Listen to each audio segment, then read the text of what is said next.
Sahabat GKI yang terkasih, jumpa lagi bersama dengan saya, Pendeta Adon Syukmana dalam program Sapaan Gembala. Hari ini kita akan merenungkan sebuah tema, kemampuan untuk mengampuni. Firman Tuhan terambil dari Lukas 23 ayat 34. Sebelum merenungkannya, mari kita bersama-sama berdoa. Bapa dalam sorga, terima kasih kalau kami pada hari ini bisa berjumpa dalam program Sapaan Gembala. Kiranya Tuhan menolong kami untuk kami dapat mengerti permenungan kami pada hari ini, dan kiranya Roh Kudus memampukan kami juga untuk melakukannya. Terima kasih ya Tuhan, di dalam nama Tuhan Yesus Kristus kami berdoa. Amin. Lukas 23 ayat yang ke-34. Lukas 23 ayat 34. Yesus berkata, "Ya Bapa, ampunilah mereka, sebab mereka tidak tahu apa yang mereka perbuat." Sahabat GKI, setiap dari kita pasti pernah merasa tersakiti oleh orang lain, bukan? Lalu apa yang kita lakukan saat itu? Tentu respon kita sangat bergantung pada seberapa besar luka yang kita rasakan. Jika hanya luka kecil, mudah bagi kita untuk melupakan. Namun jika luka itu mendalam, sulit rasanya memaafkan. Meskipun kita tahu bahwa sebagai orang Kristen kita harus melakukannya. Bacaan kita kali ini adalah salah satu perkataan Yesus di atas kayu salib yang sangat terkenal. Yesus meminta kepada Bapa untuk mengampuni mereka yang menyalibkannya, mulai dari prajurit, pemuka agama, hingga para pemimpin. Yang menarik, Yesus berdoa agar mereka diampuni karena mereka tidak tahu apa yang mereka perbuat. Tidak tahu apa yang mereka perbuat. Tapi benarkah mereka tidak tahu apa yang mereka lakukan? Dari Alkitab, kita tahu bahwa penyaliban Yesus adalah tindakan yang terencana dan disengaja. Lalu apa maksud Yesus ketika berkata bahwa mereka tidak tahu apa yang mereka perbuat? Yang mereka tidak ketahui bukanlah tindakan mereka, tetapi kepada siapa tindakan itu dilakukan. Mereka tidak menyadari bahwa mereka sedang menyalibkan Anak Allah, Juru Selamat dunia.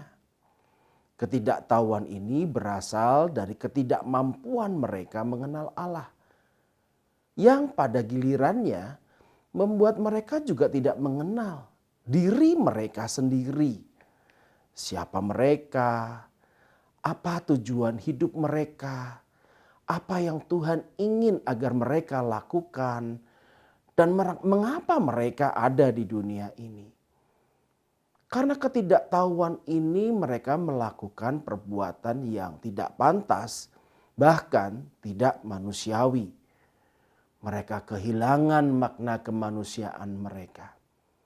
Disinilah belas kasihan Yesus muncul.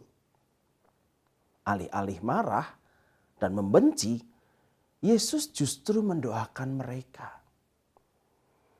Saat kita disakiti memang sulit untuk mendoakan orang yang menyakiti kita. Namun mari kita mencoba melihat dengan sudut pandang Yesus.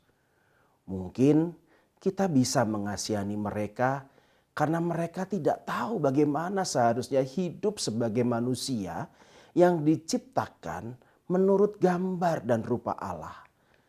Mereka kehilangan jati diri mereka sebagai makhluk yang seharusnya mengasihi sesama dan menjaga semesta. Lebih parah lagi, jika mereka adalah orang Kristen yang merasa mengenal Tuhan, namun perilakunya jauh dari ajarannya. Lantas, kenapa kita harus kecewa, harus marah, bahkan menyimpan dendam. Bukankah lebih baik jika kita mendoakan mereka seperti apa yang Yesus lakukan kepada mereka? Ya Bapa, ampunilah mereka, karena mereka tidak tahu apa yang mereka perbuat. Amin. Mari kita berdoa. Tuhan, hari ini kami mau mengingat saudara-saudara kami, orang-orang yang kami kasihi, yang mungkin telah sengaja atau tidak sengaja menyakiti hati kami. Tuhan, pada saat ini kami mau mendoakan mereka, karena mereka tidak tahu apa yang mereka perbuat.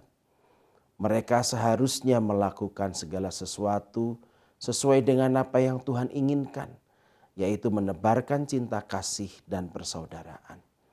Namun mereka gagal untuk melakukan apa yang Tuhan inginkan. Kiranya Tuhan mengampuni mereka dan memberikan kepada mereka kemampuan untuk mengerti cinta kasih yang Tuhan ajarkan dan untuk membuat mereka juga mampu melakukannya kepada banyak orang. Terima kasih ya Tuhan. Inilah doa kami, di dalam nama Tuhan Yesus kami berdoa. Amin. Sampai jumpa lagi di lain kesempatan di program yang sama, Sapaan Gembala GKI.